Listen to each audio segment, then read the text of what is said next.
Presiden belum masuk. Sekali lagi perlu kami sampaikan apabila Presiden sudah memberikan pengarahan, peserta rapat yang belum duduk di tempat duduknya akan kita take down.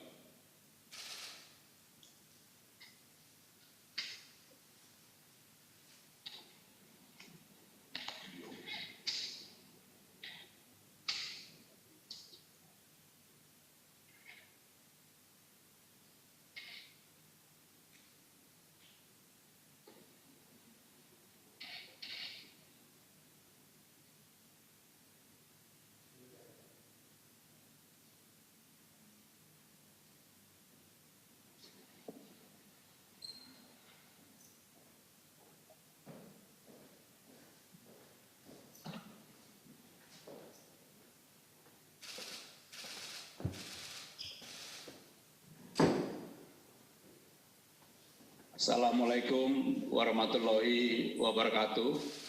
Yang kami hormati Bapak Presiden, Bapak Wakil Presiden, para peserta sidang Kabinet Paripurna. Ini adalah sidang Kabinet Paripurna pada bulan Mei. Kita akan membahas pagu indikatif RAPBN tahun anggaran 2021.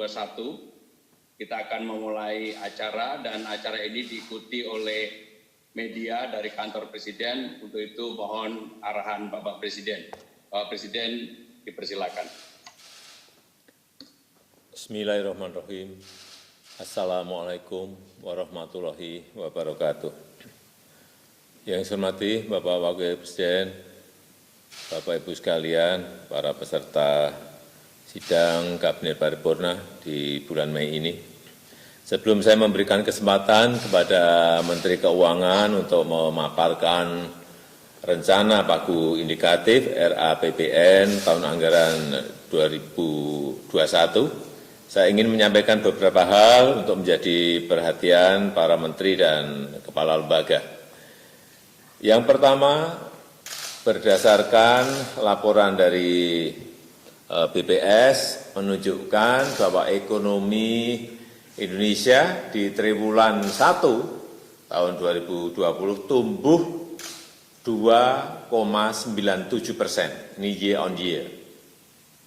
Sekali lagi, tumbuh 2,97%, turun delta 2%, lebih lambat dibandingkan dengan pertumbuhan di kuartal keempat 2019 yang tumbuh 4,97%. Walaupun hanya tumbuh 2,97%, tapi dibandingkan dengan negara lain yang telah merilis angka pertumbuhannya, kinerja ekonomi negara kita relatif masih baik. Coba kita lihat beberapa negara yang mengalami kontraksi. Dan kontraksinya tentu saja masuk ke tumbuh negatif. Cina turun dari plus 6% menjadi minus 6,8%. Artinya ini year on year datanya 12,8%. Perancis datanya 6,25%. Minus. Hong Kong datanya 5,90%, Spanyol datanya 5,88%, dan Italia datanya 4,95%, tumbuh negatif. Yang kedua, COVID telah memukul perekonomian banyak negara, termasuk negara kita, dan memukulnya pada dua sisi sekaligus, yaitu sisi demand, sisi permintaan, dan sisi supply, sisi penawaran, dan di sisi produksi. Dari sisi supply, sisi penawaran, indeks manufaktur Indonesia PMI. Pada April 2020 juga mengalami kontraksi terdalam bila dibandingkan negara lainnya di ASEAN. Indonesia di level 27,5, lebih rendah dibandingkan Korea.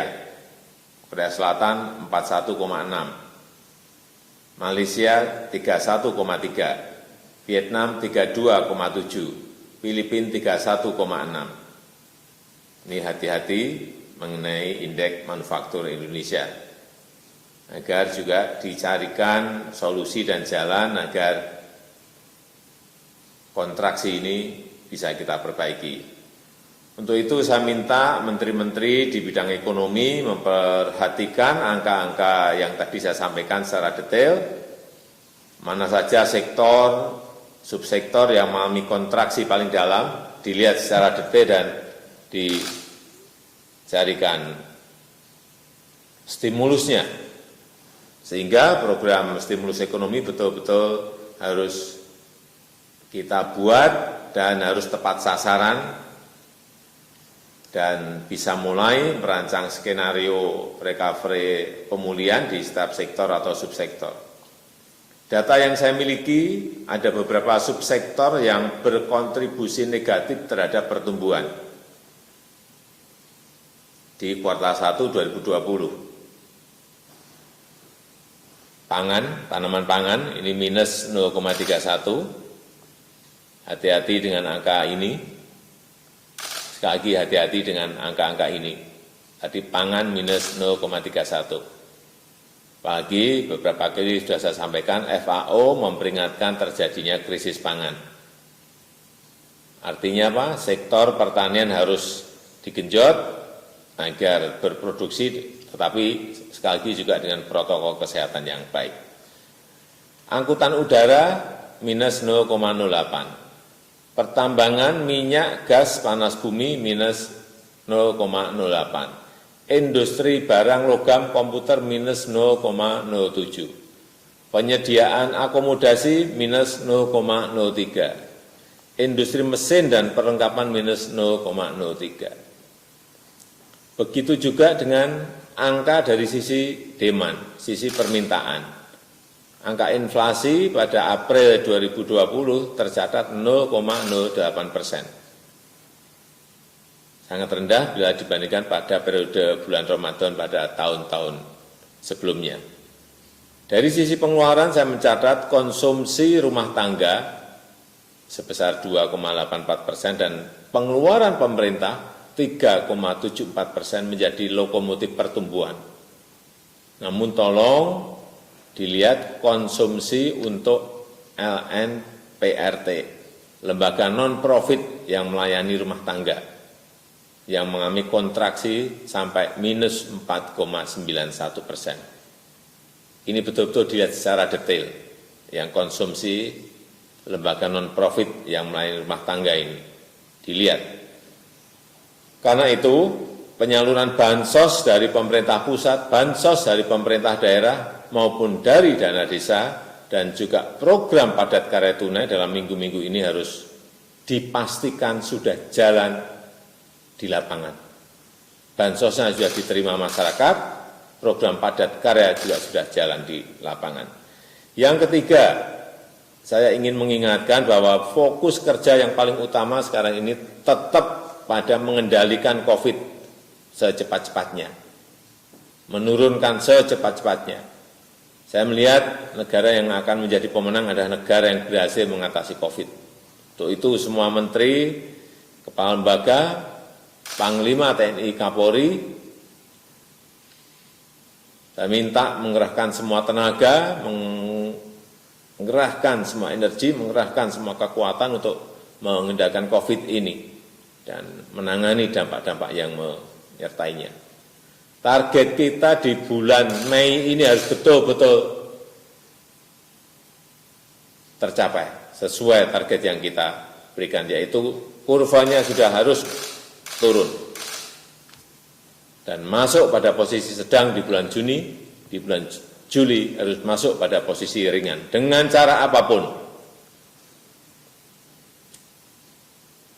Dan itu dilakukan tidak hanya oleh gugus tugas, tapi juga melibatkan seluruh elemen bangsa, jajaran pemerintahan, organisasi sosial, kemasyarakatan, relawan, partai politik, dan sektor swasta. Ini yang betul-betul harus didirijeni, diorkestrasi dengan baik. Saya yakin jika kita bersatu, jika kita disiplin dalam menjalankan protokol kesehatan, semua rencana yang sudah kita siapkan yang lalu, ini akan bisa mengatasi COVID secepat-cepatnya. Yang keempat, saya ingatkan untuk penanganan COVID, semua jajaran pemerintahan harus betul-betul berpegang pada prinsip-prinsip good governance, memegang teguh transparansi, memegang akuntabilitas. Tujuan kita hanya satu, keselamatan seluruh rakyat, baik di bidang kesehatan maupun di bidang sosial ekonomi. Dan dalam mencapai tujuan itu, sekali lagi kita semuanya, pemerintah harus bergerak dengan cepat. Karena betul-betul situasinya bersifat extraordinary dan memerlukan kecepatan, memerlukan ketepatan. Tetapi dalam menjalankan tugas ini, pemerintah juga, kita semuanya harus juga siap untuk diawasi, siap untuk dikontrol. Bukan hanya oleh lembaga-lembaga negara seperti DPR, BPK, tapi juga oleh seluruh masyarakat. Saya rasa itu yang bisa saya sampaikan sebagai pengantar. Terima kasih Bapak Presiden. Mohon untuk